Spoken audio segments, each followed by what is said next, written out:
1. The Stargate Project. There was growing concern that the Soviet Union might have found a way to use psychic abilities to spy on American operations. Research suggested that the Soviets had allocated nearly $60 million into psychic research by the mid-1970s, intensifying U.S. concerns. Classified reports indicated that Soviet experiments explored telekinesis and thought projection in addition to remote viewing. Analysts noted that at least 30 Soviet laboratories were devoted to studying psychic phenomena, significantly outpacing U.S. efforts. With intelligence agencies raced to uncover these possibilities, the experiments pushed boundaries and belief. To keep pace, the United States decided to launch its own investigation into the potential of so-called remote viewing. Remote viewing, a centerpiece of this classified experiment, aimed to unlock supernatural abilities, proving that Cold War experiments blurred the lines between science and real-life horror. In other words, the goal was to see if people could gather intelligence through mental perception alone, without any direct interaction with the target. The U.S. response began with a modest budget of $50,000, quickly growing to over $20 million over the project's lifespan. The Defense Intelligence Agency, DIA, alongside the CIA, funded this initiative, enlisting psychics, former military personnel, and other individuals thought to possess heightened mental abilities. These participants were asked to sit in secure, isolated rooms, focusing their minds on specific coordinates or targets provided by intelligence officials. Participants were required to complete 1,000+ remote viewing sessions over a decade, yielding an accuracy rate of approximately 15 to 20%. Detailed analysis suggested that results were 35% more accurate when participants used provided target coordinates rather than open-ended scenarios. Within the first 3 years, U.S. researchers tested over 500 individuals for remote viewing capabilities, narrowing it down to 15 key participants. Sometimes these targets were military installations in foreign countries. Other times they were attempts to locate missing people or objects. According to declassified documents, some of these experiments produced results that were surprisingly accurate. One notable participant, Joseph McMoneagle, claimed to have described the interior of a top-secret Soviet weapons lab in startling detail, which was later confirmed by satellite imagery. The U.S. military saw potential in these findings, prompting them to expand the project to explore other uses of psychic abilities. However, despite some of these intriguing successes, the overall results were inconsistent. Many remote viewing attempts failed to produce reliable data, and some critics within the intelligence community viewed the project as a waste of resources. A 1995 review of the program found that only 22% of remote viewing data was actionable, significantly below intelligence standards. During its peak years, Stargate received annual funding of up to $500,000, with total expenditures over the program's history reaching several million dollars. Over the years, Stargate continued, expanding to explore not just remote viewing, but also telepathy and other so-called extrasensory perceptions, ESP. In fact, Project Stargate ran from the 1970s until 1995, when the CIA officially closed it down. Even so, many of the details remain classified. The project culminated in over 3,500 recorded sessions, many of which remain classified for national security reasons, leaving room for speculation and mystery about what really happened. Did the U.S. government genuinely believe psychic spying was a viable method? And if so, why invest millions of dollars in a project that most people would dismiss as impossible? Moreover, the secrecy around Stargate has led to a lingering question. If the government was willing to fund psychic research for over 2 decades, what other secret programs, buried deep in government archives, might still be shaping surveillance technologies today? In our next story, we'll dive into a darker realm of experimentation. A chilling chapter in Cold War experimentation, one that blurred ethical lines in the name of psychological warfare. Number 2, Project Artichoke. In the early 1950s, the CIA embarked on a chilling experiment known as Project Artichoke, part of a broader effort to understand and potentially control the human mind. The central aim was simple, yet disturbing: Could the CIA manipulate someone's mental state so thoroughly that they would carry out commands against their will? This wasn't just science. It was the kind of eerie tale that leaves the TV off, but the nightmares on. Project Artichoke originated in the post-World War II period, when U.S. officials were concerned about reports that enemies had used mind control techniques on prisoners of war. The CIA became determined to explore these techniques for themselves, both as a defense against potential enemy brainwashing and to develop methods that could be used in covert operations. By 1952, Project Artichoke had received an annual budget allocation of $250,000, doubling within 5 years as the scope expanded. The project revolved around a series of tests aimed at understanding how far the mind could be controlled through the use of hypnosis, drugs, and psychological pressure. The key aspect of the experiments was the use of substances like LSD. While the CIA is more widely known for using LSD in later programs like MKUltra, Artichoke was an earlier, foundational step in this direction. Subjects were given LSD without their knowledge to test how susceptible they would become to outside influence. But drugs weren't the only focus. Researchers explored how hypnosis could be combined with drugs and psychological manipulation to create programmed individuals, people who could be controlled and made to act against their will, or even forget specific events entirely. This was part of a broader goal to see if a person could be made into an unknowing agent of espionage or assassination. While the details of many experiments remain classified, it's clear from declassified documents that Artichoke involved unwitting test subjects. These individuals, often civilians, soldiers, or prisoners, were given drugs and subjected to psychological manipulation without informed consent. The ethical implications of these actions were troubling, even by the standards of Cold War-era intelligence operations. These experiments didn't just break laws, they shattered lives, leaving subjects grappling with trauma they could never fully explain. The results of the project were mixed. Although researchers saw some success in altering behavior under hypnosis and drug influence, the outcomes were inconsistent and unpredictable. Creating agent who could be programmed to carry out specific tasks and then forget about them remained out of reach. Despite these limitations, the CIA continued pushing forward with similar research, eventually leading to the much larger MKUltra program in the 1950s. Artichoke is less well known than MKUltra, but it laid the groundwork for many of the more infamous mind control experiments that followed. Many of the test subjects suffered long-term psychological damage from the experiments, some experiencing amnesia, disorientation, or mental breakdowns.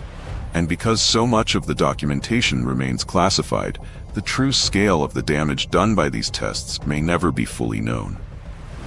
But what we do know is that Artichoke paved the way for future government programs that pushed the boundaries of human experimentation. As the Cold War escalated, so did the willingness of intelligence agencies to engage in highly questionable practices, all in the name of national security. By the mid-1950s, Project Artichoke had evolved into MKUltra, a much more expansive project with even broader objectives. The legacy of Project Artichoke leaves a question: could the ethical breaches in Project Artichoke have laid the groundwork for modern debates about informed consent in experimental psychology and neuroscience? Next, we'll move from controlling the mind to biological experiments carried out without public consent, proving that real-life horror stories don't stay in history books. Number 3. Operation Sea Spray. Regarded as one of the most unethical government experiments, this experiment turned San Francisco into a testing ground for biological warfare, a real-life horror story hidden in Cold War classified files. In 1950, the U.S. Navy carried out a covert operation to test the vulnerability of American cities to a potential biological attack. At the time, the government was focused on developing new methods of warfare, and they needed to understand how biological agents, like bacteria, might spread through urban areas. But instead of using a controlled environment or a military facility, they chose the bustling city of San Francisco as their testing ground, without informing its nearly 800,000 residents. In September of that year, Navy vessels off the coast of San Francisco used giant hoses to release clouds of Serratia marcescens, a bacterium believed to be harmless at the time. The goal was to simulate how a biological attack might disperse in a real city. And San Francisco, with its varied climate and geography, seemed like the perfect test case. Over the course of 6 days in September 1950, the city was unknowingly blanketed in a mist of Serratia marcescens bacteria, released by U.S. Navy vessels stationed off the coast. The operation was designed to track the spread of the bacteria as it traveled inland. Serratia marcescens was released at a rate of approximately 5,000 cubic feet per minute, covering 117 square miles of the city. Researchers set up monitoring stations throughout the city to observe how far and wide the particles traveled. Unexpectedly, monitoring stations placed 40 miles apart documented bacterial concentrations 200% higher than initial estimates. Researchers collected over 4,000 air and surface samples to study bacterial dispersion patterns. The bacterium's travel rate was calculated at 3 miles per hour under prevailing wind conditions. The bacteria had spread across a large portion of San Francisco, even reaching some of its neighboring areas. At the time, government officials reassured themselves that Serratia marcescens was harmless. But the consequences of the experiment proved otherwise. Shortly after the bacteria was released, 11 people were admitted to a local hospital with severe urinary tract infections. One of those patients, Edward Nevin, died just weeks later from complications related to the infection. His family recalled, "We had no idea what was happening. It felt like a mystery illness that no one could explain." The doctors were puzzled by the sudden outbreak, but had no idea it was caused by a government experiment. For years, the Navy maintained that Operation Sea Spray had no serious consequences, brushing off concerns about the safety of such tests. However, decades later, families of those affected by the bacteria would come forward, and lawsuits were filed against the U.S. government. Experts estimated the cost of potential settlements from affected families at over $20 million, though none were paid. Advocacy groups argue that at least 20 fatalities may have indirectly resulted from exposure to Serratia marcescens. Though the lawsuits were ultimately dismissed, the incident raised serious questions about the ethical boundaries of government experimentation. The 1977 congressional report revealed that at least 239 similar tests had been conducted across the U.S. between 1949 and 1969. Spraying biological agents in places like New York City, Washington, D.C., and St. Louis, often without the public's knowledge. The ethical implications of these experiments are staggering. The government knowingly exposed civilians to potentially harmful substances, all in the name of national security. In the case of San Francisco, officials later admitted that they had underestimated the risks of using Serratia marcescens, acknowledging that they hadn't fully understood how the bacteria might affect people with compromised immune systems. What makes Operation Sea Spray so unsettling is the sheer scale of the experiment and the total lack of transparency. It's as if the government decided to empty out your pockets without you even noticing, testing biological agents on unsuspecting civilians without a hint of disclosure. If biological experiments were conducted on unsuspecting American civilians in the past, how can we be certain similar tests aren't happening under greater secrecy today? As the Cold War waned and new conflicts emerged, these clandestine methods didn't vanish, they evolved. Intelligence analysts observed that tactics once tested on unsuspecting civilians were later adapted to shifting geopolitical landscapes. In places displayed in Syria news, lines between combatants and civilians blur. Critics see echoes of the same mindset that powered earlier secret experiments, an approach some describe as toxic till the end, stubbornly persistent in modern strategic doctrine. It's not just about history repeating itself.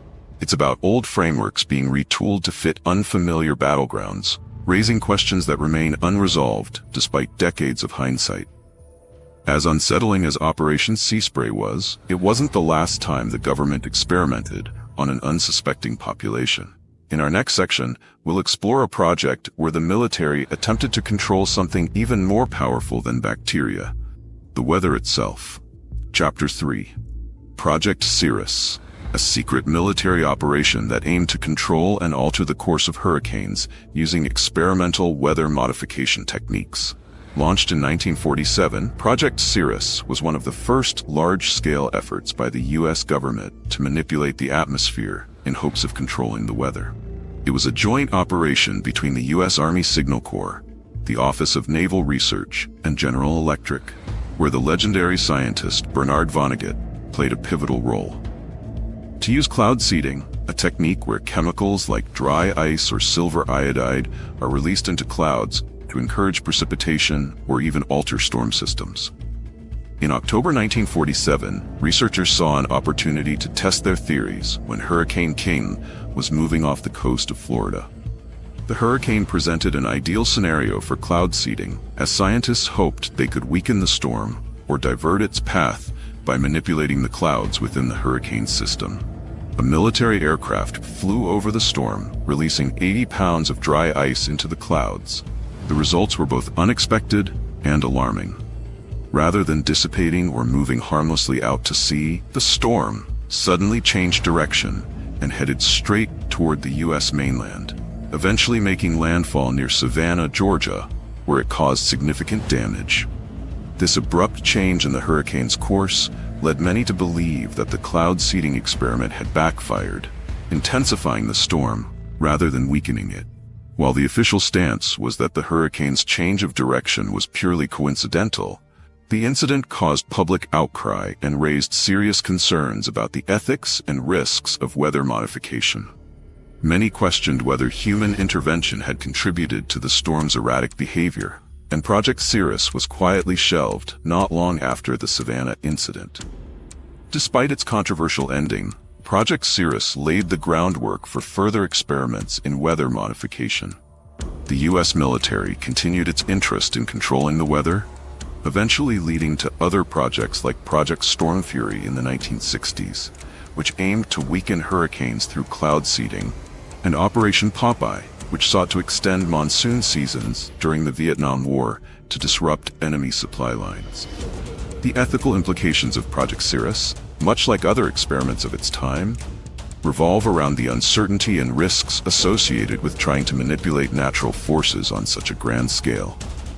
Should humanity ever attempt to control natural forces like weather, knowing the unpredictable consequences it could unleash on global ecosystems? The potential for unintended consequences, like the intensification of Hurricane King, prove that tampering with complex systems like the weather could lead to disastrous results. What's more, these experiments were often conducted without public knowledge or consent.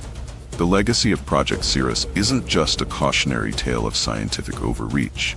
It's a reminder that the consequences of tampering with nature can be far-reaching and unpredictable. Although the project was officially shut down, the seeds of weather manipulation were planted, and many experts believe that covert experiments in weather control continued long after Project Cirrus ended. As we move forward into the final story, we'll explore one last disturbing experiment, one that blurs the line between science and science fiction. It's an experiment that involved not just altering behavior or manipulating the weather, but potentially changing the very fabric of what we know to be real. Final chapter. The Edgewood Arsenal Experiments. Conducted over 2 decades, from the 1950s to the 1970s, this U.S. Army program involved the testing of various chemical agents on human subjects, primarily soldiers, at the Edgewood Arsenal facility in Maryland. The Edgewood Arsenal experiments stand as one of the darkest chapters in government research. Soldiers were exposed to nerve agents, psychochemicals, and hallucinogens in a grim pursuit of chemical warfare superiority. The Army sought to discover how different substances affected the human body and mind, aiming to create new forms of chemical warfare and improve protective measures against them. However, the methods used and the lack of informed consent from many participants have led to lasting controversy.